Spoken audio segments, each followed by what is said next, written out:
हमारे राज्य में राम राज्य की स्थापना हो जाएगी।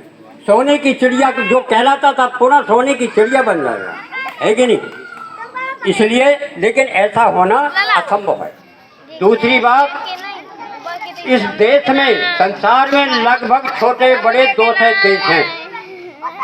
200 देश, 200 देशों में हमारे देश की अर्थव्यवस्था 5वें नंबर पर है। ये प्रशंसा की बात। 200 देशों में 5वें नंबर पर हमारी अर्थव्यवस्था है। पाकिस्तान को देखिए, लंका को देखिए, यहाँ की अर्थव्यवस्था फैल हो गई है। कितनी महंगाई वहाँ पर बढ़ गई है। हमारे देश में देखिए कितना सुख चैन अमन है। हर आदमी रोजगार कर रहा है, अच्छी तरह से खा पी रहा है। तो ये मोदी की कार्य कुशलता का परिणाम है।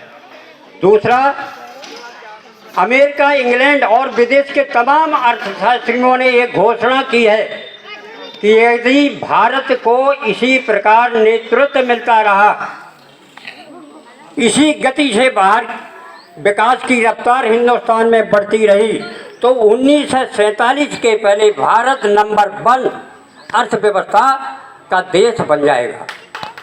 ये घोषणा हमने नहीं की है, विदेशी अर्थशास्त्रियों ने की है। वो उसका आंकलन करते हैं। आज हमारे देश की आबादी, पहले चाइना की आबादी हमारे पूरे विश्व में सबसे ज़्यादा हुआ करती थी। आज हमारा देश आबादी में चाइना को भी क्रॉस कर गया, पार कर गया है। तो इतनी अधिक आबादी होते हुए भी हमारे देश में खाने पीने की या अन्य चीज़ों की कोई कमी नहीं।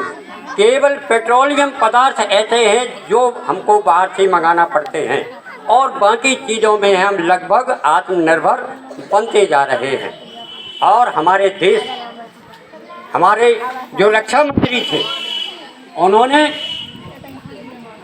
चाइना को ये वार्निंग दी थी कि 1962 का भारत नहीं है, ये 1923 का भारत है। 1962 के भारत में आपने नेपाल और लद्दाख को जीत लिया था। आज 1923 का भारत है। अगर आपने भारत को टेढ़ी आंख से देखा, भारत पर आक्रमण करने की कोशिश की, तो आपके दांत खट्टे हो जाएंगे, है कि नहीं? वो भूल जाएंगे। भारत के पास इतनी ताकत है, इतनी आत्मनिर्भरता है। अंत में जो शहीद हमारे देश की आज़ादी के लिए शहीद हुए हैं, अपने पीछे बिलखती हुई माताओं को, पत्नियों को, बच्चों, बहनों को छोड़ गए हैं, उनका दर्द हम और आप महसूस कर सकते हैं, है कि नहीं?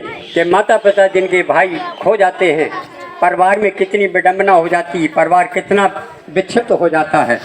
तो ऐसे शहीदों को, जिन्होंने देश की आज़ादी के लिए खून दिया, बलिदान हो गए, उनके लिए मैं भावभीनी श्रद्धा सुमन करते हुए उनको सशक्त नमन करता हूं और अपनी वाणी को विराम देता हूं। साथ ही प्रधान जी को भी बधाई देता हूं कि उन्होंने हमारे विद्यालय का इतना अच्छा सुंदरीकरण कर दिया है। इतना सुंदरीकरण मैंने कई विद्यालयों में नहीं देखा। वो बधाई के पात्र हैं।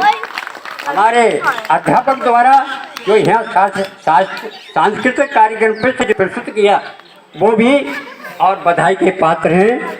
धन्यवाद।